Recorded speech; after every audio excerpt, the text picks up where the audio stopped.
So, why should you listen to Random Guy on YouTube? My name is Johan. I am an electrical engineer and IT student in Germany, and I just got accepted to Discover Airlines, which is a company of the Lufthansa Group. And I also currently work as a software engineering working student at SAP, which is the largest company in Europe. So, yeah, today I'm just gonna share with you three things I think helped me get an aviation internship at Discover Airlines. At the end, I want to be a pilot, so this is part of my plan, which is to first study and ideally get an internship at an airline I would like to work in. And then from there, when I'm done with my studies, try to transition it to the cadet program of that airline. So today we're going to be speaking about how I got an aviation internship and three things that I think helped me with it. So let's go.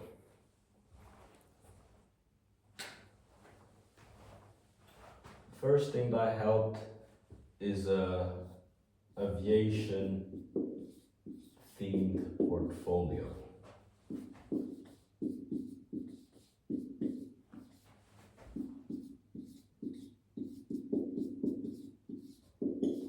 So, what do I mean by this? Pretty much, when you apply to a company, most people just have a CV, they have a cover letter, they just say how they are really passionate about something, how they would really like to do it.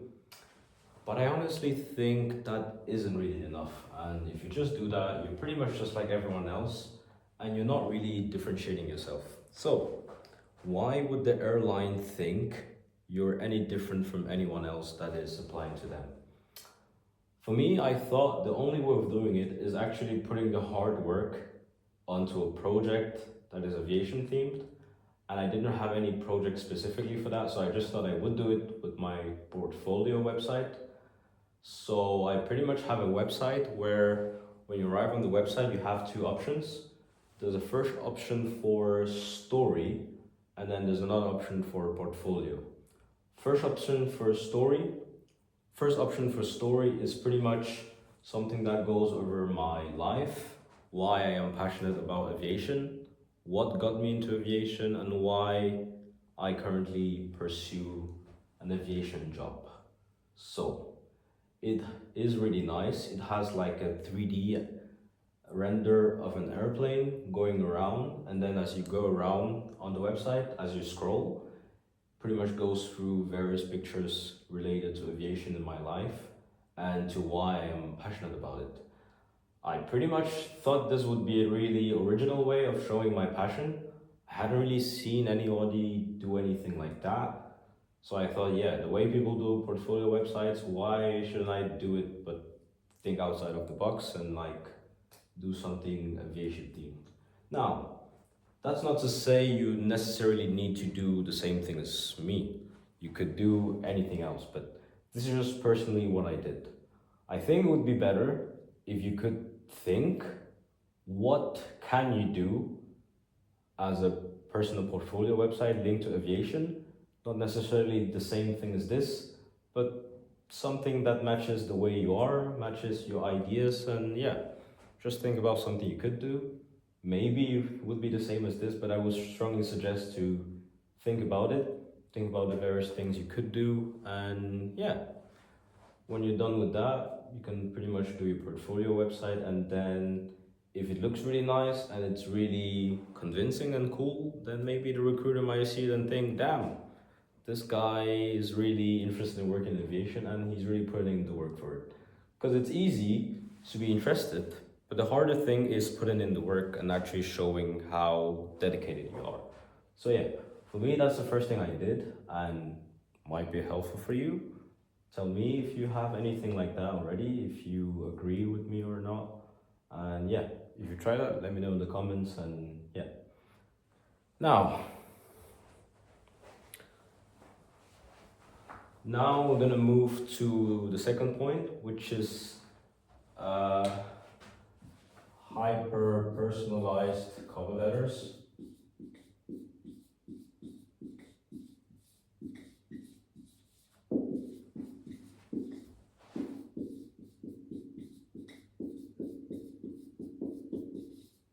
Yeah.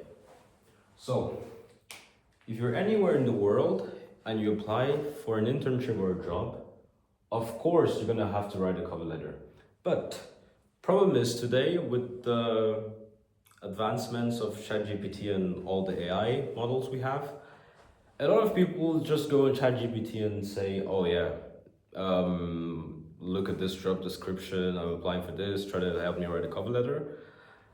I think you can do that, but you need to do it in a smart way. So, this is what I did. I'm just going to work you through what I personally did when I was writing cover letters.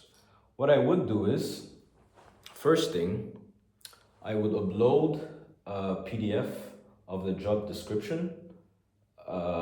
It's easy to do that. You just do Control P on your computer to print it. And then instead of printing it, you just save it to your desktop and then you upload it to ChatGPT.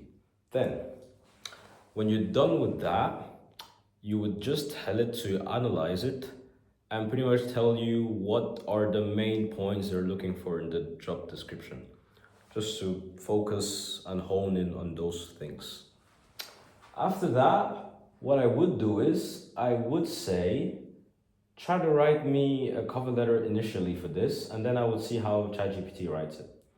After ChatGPT is done writing it, I would just look at the letter and think, how can I make this personalized to myself? So I would then tell ChatGPT to ask me some questions like an interview so I can answer it, and so he could help me make the cover letter specific to myself. So he would ask me, what link do I have with aviation? Why do I really want the internship? What project maybe would be most linked to it? Like reading the job description, I would know, let's say if it's something that tells me it has something to do with data modeling, I would then mention to ChatGPT that, oh, I did this data modeling lab at university, and I want you to mention it, give him all the information I have about that lab, so that he would properly tailor the cover letter. And ideally, if you have the name of the person, of the recruiting manager to who you're applying, I think something that would be helpful, you need to do research about the person. Because if you have a nice way of linking something personal about the person to your cover letter, I think that would be magnificent. Something I did in my personal case for this application is I went on LinkedIn, saw the person's profile, was a woman. She was really young, and then I noticed she did her internship at Lufthansa Technik. And then I think she did some working student role at Lufthansa as well. So, and now she's pretty much a recruiting manager at Discover Airlines. So, what did I say in the cover letter? I pretty much said something like, I saw how during your time of studies, you did your internship at the Lufthansa Group, at Lufthansa Technik, and now you're hiring manager at Discover Airlines. I would really be glad to have an opportunity like you did to initially start my career at Lufthansa Group and then grow in the group just like you did. You know, I thought that was a really nice way of showing that I went the extra mile and did my homework to see who this person was and why she was kind of like an inspiration to me, because I think she would be kind of flattered by it. And by the looks of things, it clearly worked because I got the interview and then I just got the job. So that would be something I would do, because one of the pitfalls I had is before I used to just write cover letters anyways, tell ChatGPT this. Maybe I would give him some information about me, but then I wouldn't really take the time to properly read through the cover letter and understand, okay, why this part, could I improve this, could I improve that, you know? It's easy to get lazy and just think, oh, I should just apply to as many things as possible. But honestly, in Germany, maybe it's different in other places, but in Germany, people really do read your cover letters. So if you want a chance of getting an internship, I think you really need to do the work of properly putting in time to write cover letters. Can't just put it in ChatGPT and not take your time to actually use your brain and go through cover letter properly and think, what could I improve, what could I remove? If you don't do that, I think cover letter is gonna lack some personality and depth, and it's a lot harder to get an internship with a cover letter like that. It's not gonna be that amazing. So yeah. Last thing I'm gonna talk about today. I just try to pull the wrong side of this. Last thing I'm gonna do is targeted study path.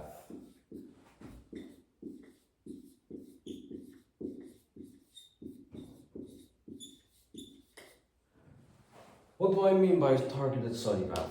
So, story about me. I initially did computer science in German, firstly, which is called Informatik. I studied it at the university where I'm currently studying, but then I got imposter syndrome because I was always thinking, is there really a link between computer science and aviation? You know, I just always thought it's a bit weird, you know, because that's gonna, yeah, sure, I'm gonna get a job in software development, which I really like. But at the end of the day, my passion is aviation and becoming a pilot. So if I really wanna stay in that direction, I need to study something that would allow me to get closer to it. And with the research I did, I saw that being an electrical engineering major, it would be a lot harder to get an internship in aviation at companies like Airbus, Lufthansa, Condor, any aviation company in Germany. Would be really hard for me to do that as a computer science student. Sure, you have some opportunities, but it's a lot harder. So what did I do? I switched majors and decided to study electrical engineering and IT. Now, why did I choose engineering and IT? From the research I did, I saw that most job postings at Lufthansa Group were always jobs linked to engineering or pretty much any MINT uh, study program, which is mathematics, information technology. Uh, in German, you say Naturwissenschaft, which is just science, and then T for Technik, which is anything technical, you know. So yeah, I saw most internships were in that direction, and most of them were actually specifically engineering or IT, not computer science. Some people think IT and computer science is the same, but it's totally different. It's not the same. And I also saw that they had a lot of internships for people who do stuff with HR, pretty much social sciences, I would say, if that's accurate. So most internships were in that direction, and I just saw that with computer science, it would be hard for me to get the internship I want. So if you really want to work in aviation, I think you should look around where you are, look at the opportunities you have, and see what are the best majors that would get you closer to that. I don't think you necessarily need to study aerospace engineering. Actually, if I studied aerospace engineering, it would be harder for me to get an internship at Lufthansa Group. But most people just think if you want to be a pilot, you have to study aerospace engineering if you want to get an internship in aviation. But it's not that easy because aviation has a lot of departments and a lot of different things in it to do. And it's not necessarily always going to go the direction of aerospace engineering. There's a lot more to aviation than that. And actually, most aviation companies, most of their staff isn't people that do aerospace engineering. That would probably be more tailored for if you want to work at a company like Boeing or Airbus. So yeah, I thought to me that wouldn't be the case because it's a lot harder to get an internship at Airbus, and Boeing isn't really that much in Germany. It is, but you know, the opportunities are not a lot. So I thought Lufthansa Group would be amazing, also because I would get flight benefits.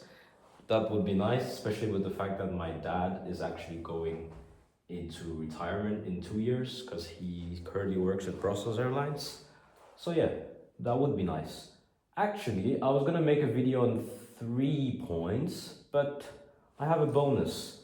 I actually have a bonus. Um,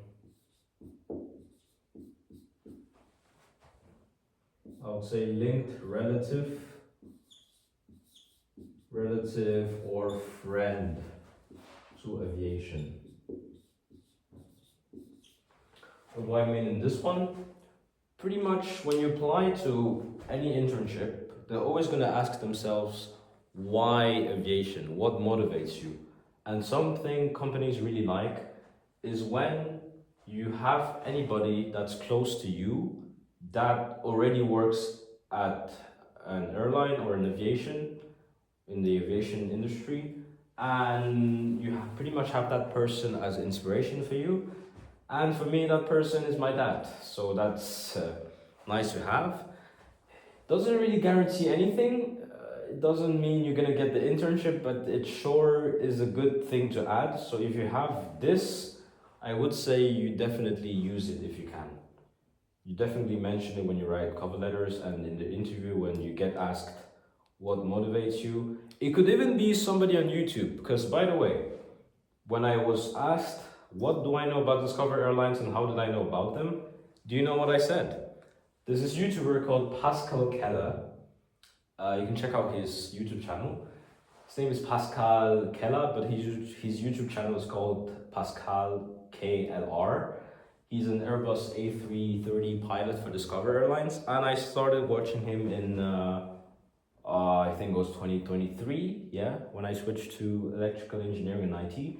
So yeah, I've always been watching his videos, always been inspiring me, and always been making me learn a lot about Discover Airlines. So even if you have somebody on YouTube like that, I think it would be something you can mention.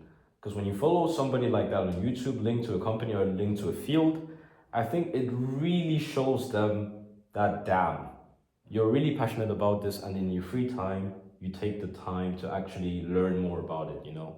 I think that's always a good thing. When I told her in the interview that I knew a pilot from Discover called Pascal Keller, she smiled, she knew the guy, she was just in awe by the way I was already like deep in my knowledge about the company, despite not even working in aviation. So that was a nice thing to have. So yeah, these are some of the things I think helped me get an aviation internship at Discover Airlines in the Lufthansa Group. And yeah, as you can see, the video style is pretty much whiteboard, no fancy editing, just myself giving you some thoughts about various topics I wouldn't shut up about and I can just ramble about for ages. This video was actually supposed to be like 5 minutes, but here we are. It's already at like 18 minutes filming time on my phone. So yeah, if you have any topics you want me to talk about or any suggestions, any questions, drop them in the comments or on my Instagram account, which is called Fly with Johan. So yeah, I'll have the link for that in the description. And yeah, here's the video, and here's my first YouTube video, and yeah, hopefully the first of many. And yeah, if you like this style, don't forget to subscribe and follow my path as I go on my journey to eventually getting to an airline. And yeah, thank you for watching the video. If you reached this point, you're really a real one. I rambled for a long time, and if that was interesting to you, then we really do connect on a deep level. So yeah, thank you for watching and see you next time.